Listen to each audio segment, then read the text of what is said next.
ക്യാരറ്റും പാലും ഉണ്ടെങ്കിൽ എന്തായാലും ഈ ഒരു ഡെസേർട്ട് ഉണ്ടാക്കി നോക്കണേ. അത്രയ്ക്ക് ടേസ്റ്റാണ്, കുട്ടികൾക്കെല്ലാം എന്തായാലും ഇഷ്ടപ്പെടും.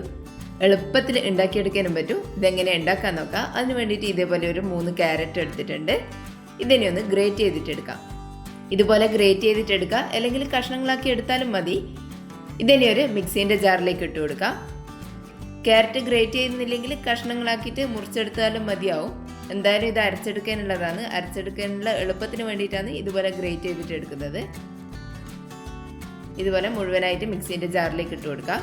ഇനി ഇതിൻ്റെ അകത്തേക്ക് ഒരു 1/2 കപ്പ് പാലും കൂടി ഒഴിച്ചു കൊടുക്കാം. ഇനി ഇത് നന്നായിട്ടൊന്ന് അരച്ചെടുക്കാം. ഇതുപോലെ ഗ്രേറ്റ് ചെയ്തിട്ട് അരക്കുന്ന സമയത്ത് പെട്ടെന്ന് അരച്ചെടുക്കാൻ പറ്റും. ഇതുപോലെ നന്നായിട്ട് തന്നെ അരച്ചെടുക്കാം. ഇനി ഒരു കടായിലേക്ക് 1 ടേബിൾ സ്പൂൺ നെയ്യ് ഒഴിച്ചു കൊടുക്കാം. ഇനി ഇതിൻ്റെ അകത്തേക്ക് നമ്മൾ അരച്ച് വെച്ചിട്ടുള്ള പേസ്റ്റ് ഒഴിച്ചു കൊടുക്കാം. ലോ ഫ്ലെയിമിൽ വെച്ചിട്ടാണ് ഇത് ഒഴിച്ചു കൊടുക്കുന്നത്. ഇനി ഇതൊന്ന് കുക്ക് ചെയ്തിട്ടെടുക്കാം. ക്യാരറ്റിൻ്റെ പച്ചമണെല്ലാം മാറി ഒന്ന് നല്ല നെയ്യിൽ കിടന്നിട്ട് ഒന്ന് വെന്തിട്ടുള്ള സ്മെല്ലെല്ലാം വരും. അതുവരെ ഇതുപോലെ തന്നെ ഒന്ന് ഇളക്കി കൊടുക്കാം. ഒരു ലോ ടു മീഡിയം ഫ്ലെയിമിൽ കുറച്ച് നേരം ഇതുപോലെ തന്നെ ഇളക്കി കൊടുത്താൽ തന്നെ പെട്ടെന്ന് വെന്ത് വരും. ഇതുപോലെ നന്നായിട്ട് തിളച്ച് വന്നിട്ടുണ്ട്. ഇനി ഇതിൻ്റെ അകത്തേക്ക് മധുരത്തിന് ആവശ്യമായിട്ട് ഒരു 3 ടേബിൾ സ്പൂൺ പഞ്ചസാര ഇട്ട് കൊടുക്കാം. മധുരം ഓരോരുത്തരുടെ ഇഷ്ടത്തിനനുസരിച്ചിട്ട് കൂട്ടുകയോ കുറക്കുകയോ ചെയ്യാം. 3 ടേബിൾ സ്പൂൺ ഇട്ട് കൊടുത്തു കഴിഞ്ഞാൽ അത്യാവശ്യം നല്ല മധുരം തന്നെ ഉണ്ടാവും. ഇനി ഇതിനകത്തേക്ക് ഒരു നുള്ളുപ്പും കുറച്ച് ഏലക്ക പൊടിച്ചതും കൂടി ഇട്ട് കൊടുക്കാം. എന്നിട്ട് ഇതിനകത്തേക്ക് ഒരു 1/2 കപ്പ് പാലൊഴിച്ച് കൊടുക്കാം. ഇനി ഇതെല്ലാം കൂടി നന്നായിട്ടൊന്ന് മിക്സ് ചെയ്തെടുക്കാം. ഈ പാലും കൂടി ഒന്ന് തിളച്ച് വരണം. പഞ്ചസാരയെല്ലാം ഒന്ന് അലിഞ്ഞ് വരുന്നവരെ ഇതുപോലെ കൈവിടാതെ തന്നെ ഇളക്കി കൊടുക്കാം.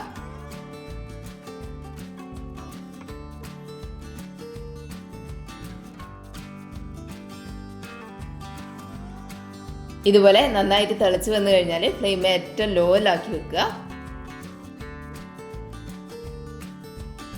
ലോ ഫ്ലെയിമിൽ വെച്ചതിന് ശേഷം ഇതിൻ്റെ അകത്തേക്ക് 1/2 കപ്പ് റവ കുറച്ചായിട്ട് ഇട്ട് കൊടുക്കുക. മുഴുവനും ഒരുമിച്ചിട്ട് ഇട്ട് കൊടുക്കണ്ട, കുറച്ചായിട്ട് ഇട്ട് കൊടുക്കുക. ഇത് വറുത്ത റവയാണ്. വറുക്കാത്ത റവയാണെങ്കിലും കുഴപ്പമൊന്നുമില്ല. വറുത്ത റവ ഉണ്ടെങ്കിൽ അതിട്ട് കൊടുക്കുക. ഇതുപോലെ കുറച്ചായിട്ട് ഇട്ടിട്ട് ഒന്ന് ഇളക്കി കൊടുക്കാം. റവ മുഴുവനായിട്ട് ഇട്ട് കൊടുത്തിട്ടുണ്ട്. ഇനി ഇത് പെട്ടെന്ന് തന്നെ ഒന്ന് മിക്സ് ചെയ്തെടുക്കാം. നമ്മൾ റവ മാവെല്ലാം ചെയ്തെടുക്കുന്ന പോലെ തന്നെ ഇത് പെട്ടെന്ന് കുറുകി വരും. അതുകൊണ്ട് കൈവിടാതെ തന്നെ ഇതുപോലെ മിക്സ് ചെയ്ത് കൊടുക്കുക. ഒട്ടും കട്ടകളൊന്നും ഇല്ലാണ്ട് വേണം മിക്സ് ചെയ്തെടുക്കാൻ വേണ്ടിയിട്ട്. ഇതേപോലെ കണ്ടിന്യൂസ് ആയിട്ട് തന്നെ ഇളക്കി കൊടുക്കാം.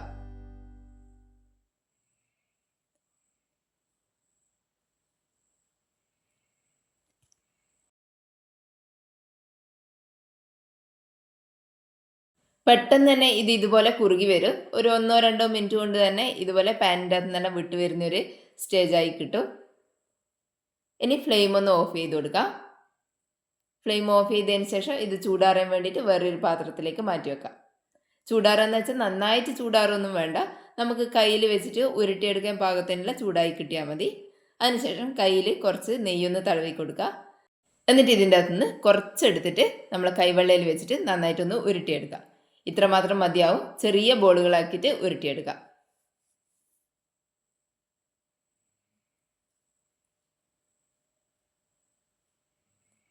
ഇത് ഈ ഒരു വലുപ്പത്തിൽ വേണം ഉരുട്ടിയെടുക്കാൻ വേണ്ടിയിട്ട്. ബാക്കിയുള്ളതും കൂടി അതുപോലെ തന്നെ ചെയ്തെടുക്കാം.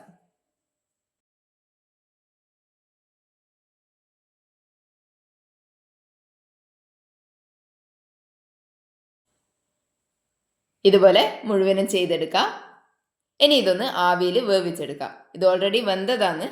ആവിയിൽ ഒന്നുകൂടി വേവിച്ചെടുത്തു കഴിഞ്ഞാൽ ഇതൊന്ന് സെറ്റാവും. പെട്ടെന്ന് പൊടിഞ്ഞു പോവില്ല. അല്ലെങ്കിൽ നമ്മൾ പാലിലെല്ലാം ഇടുമ്പോഴേക്കും ഇത് പൊടിഞ്ഞു പോവും.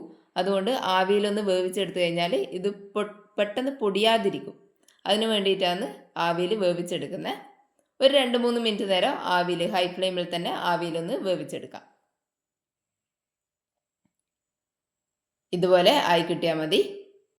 ഇനി ഇതൊന്ന് മാറ്റി വെച്ചതിന് ശേഷം നമ്മൾ നേരത്തെ എടുത്ത കടായിലേക്ക് തന്നെ 1/2 കപ്പ് പാൽ ഒഴിച്ചു കൊടുക്കാം.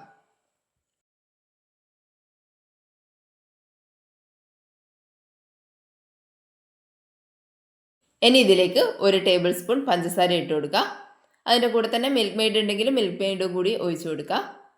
പാലൊന്ന് തിളച്ച് വരുമ്പോഴേക്കും നമുക്ക് വേറൊരു പാത്രത്തിൽ കുറച്ച് പാലെടുക്കാം. അതിൻ്റെ അകത്തേക്ക് ഒരു 2 ടീസ്പൂൺ കസ്റ്റാർഡ് പൗഡറും കൂടി ഇട്ടിട്ട് നന്നായിട്ടൊന്ന് മിക്സ് ചെയ്തെടുക്കാം. ഒട്ടും കട്ടകളൊന്നും ഇല്ലാണ്ട് മിക്സ് ചെയ്തെടുക്കാം. ഇനി നന്നായിട്ട് തിളച്ച് വന്ന പാലിലേക്ക് ഈ കസ്റ്റാർഡ് മിക്സ് ഒഴിച്ചു കൊടുക്കാം. എന്നിട്ട് പെട്ടെന്ന് തന്നെ ഒന്ന് മിക്സ് ചെയ്തെടുക്കണം. ഇതിന് പെട്ടെന്ന് കുറുകി വരും. അതുകൊണ്ട് ഇതുപോലെ കൈവിടാതെ തന്നെ ഇളക്കിക്കൊണ്ടിരിക്കുക.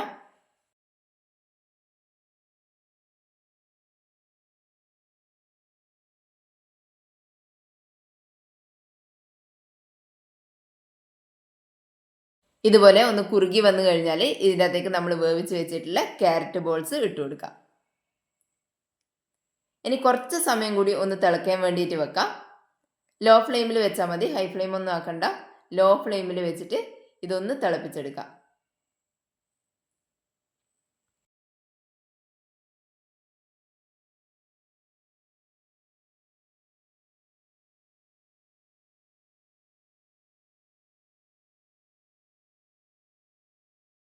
ഇതിപ്പോൾ ചെറുതായിട്ടൊന്ന് തിളച്ച് വന്നിട്ടുണ്ട്. ഇനി ഫ്ലെയിം ഓഫ് ചെയ്ത് കൊടുക്കാം. ഇത് ചൂടോടെ കഴിക്കുന്നതിനും നല്ലത് തണുപ്പിച്ചിട്ട് കഴിക്കുന്നതാണ്. അതിനു വേണ്ടിയിട്ട് ഒരു പാത്രത്തിലേക്ക് ഇത് ഒഴിച്ചു കൊടുക്കാം. ഇനി ഇതിൻ്റെ മേലെ കുറച്ച് നട്ട്സ് ഏതെങ്കിലും പൊടിച്ചതിട്ട് കൊടുക്കാം. ബദാമോ കാഷ്യൂ നട്ട്സോ അല്ലെങ്കിൽ പിസ്തയോ എന്ത് വേണമെങ്കിലും ഇട്ട് കൊടുക്കാം. ഇനി ഇതൊരു 3-4 മണിക്കൂർ നേരം ഫ്രിഡ്ജിൽ തണുക്കാൻ വേണ്ടിയിട്ട് വെക്കാം. ഇത്രയേ ഉള്ളൂ, നമ്മൾ അടിപൊളിയായിട്ടുള്ള ഡെസേർട്ട് റെഡി ആയിട്ടുണ്ട്. കുറച്ച് ഇൻഗ്രീഡിയൻസ് വെച്ചിട്ട് എളുപ്പത്തിൽ ഉണ്ടാക്കാൻ പറ്റിയ ഒരു അടിപൊളി ഡെസേർട്ടാണ്. എല്ലാവരും എന്തായാലും ഒന്ന് ഉണ്ടാക്കി നോക്കണേ. വീഡിയോ കണ്ടിട്ട് ഇഷ്ടപ്പെട്ടിട്ടുണ്ടെങ്കിൽ ഒന്ന് ലൈക്ക് ചെയ്ത് സബ്സ്ക്രൈബ് ചെയ്യണേ. താങ്ക്